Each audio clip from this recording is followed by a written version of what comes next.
The ancient metropolis. Rome was one of the greatest, largest cities in the ancient world. But the question is, how big was it? The earliest city is much smaller than the imperial city. Rome's population increases, and the area that the people of Rome were living in increases as well. When we start off with the original city, we think about the foundation on the Palatine Hill attributed to Romulus. We also think of burials going way back to the regal period and even earlier on the Esquiline, Capitoline. And we want to think about these 7 hills of Rome. Now, looking at the ancient sources, even they did not agree as to what the 7 hills of Rome were. So 7 hills, septem, we have this number. We also have another interpretation that it could be actually the word saepti, or the enclosed montes, the enclosed hills. So what's incorporated into the early wall circuit of Rome? We have one attributed to Romulus from the 8th century BC that essentially just encircles the Palatine Hill. And then you have a later circuit attributed to the king, one of the 7 kings of Rome, Servius. So the hills of Rome are more than 7 if we start to look at where Rome forms and where it develops. And we're talking about the Palatine Hill, the Capitoline Hill, Pincio, the Viminal, the Quirinal, the Esquiline, which has certain spurs that are sometimes identified as individual hills. Caelian, Aventine.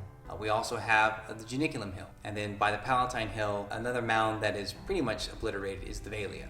So we have several hills, more than the 7 hills of Rome, depending on what author you look at, they'll identify them. But basically, that area of the Servian city is around 1,000 acres, and the imperial city, which gets its walls in the 3rd century AD, will already be divided into 14 regions by the Emperor Augustus, and this is pretty much the extent of what the city, the Urbs, the grand city of Rome, becomes.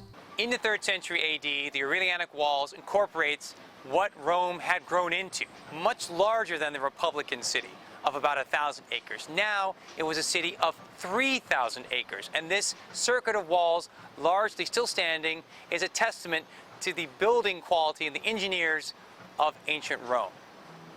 Now, how many people lived in Rome in the imperial period? We're talking about a number around 750,000 to 1 million people. How do we know this? Well, we don't know it exactly, but there have been plenty of studies that have examined the evidence that we do have. And some of those things include the census that's taken place over time by the Romans themselves, as well as notifications on how many people are receiving grain, how many are on the ANNONA, or the grain dole. On the list would be the freed citizens, men, and who's not on the list would be children, women, slaves, foreigners. So with all those different demographics included, we're talking about a substantial number, 750,000 to 1 million inhabitants within the confines of Rome. That is substantial. There's no other city in the ancient world that was that large. Nothing came close to the size that Rome reached and achieved. And we can see the earlier city in the Plastico of the Archaic period, getting a sense of the hills and the so-called Servian walls.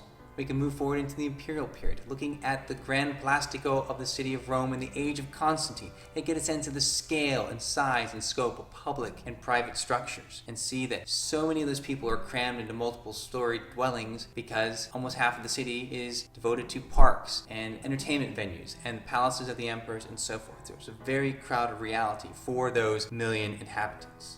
Then we have major shrinkage, and ultimately in the Middle Ages we refer to the abitato area, where people still live, around the Campus Martius, where there is still an aqueduct that's working close to the Tiber River, and then the area around St. John Lateran, the residence of the Pope, and the Vatican Hill itself, which has St. Peter's. So what is that population dwindling down to? Well, it's really when we look at the Gothic Wars in the beginning of the 6th century that Rome is a real wreck, and the population is trickling down maybe to 30 or 40,000 inhabitants. And as we move forward in time, even with the Renaissance period, we don't have a major metropolis. We're talking still 50 or 60,000 inhabitants, which numbers will swell when pilgrims come on various annual pilgrimages throughout the year. When we move forward into the period of unification, the Risorgimento, we have records telling us that the city of Rome is about 200,000 inhabitants, so still a mere shadow of itself.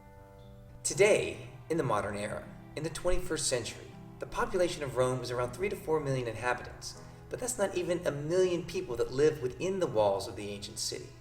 It's impressive to consider that in antiquity, a larger number of people lived in this small and crowded area occupied by so many massive public structures. Such was the ancient metropolis of Rome.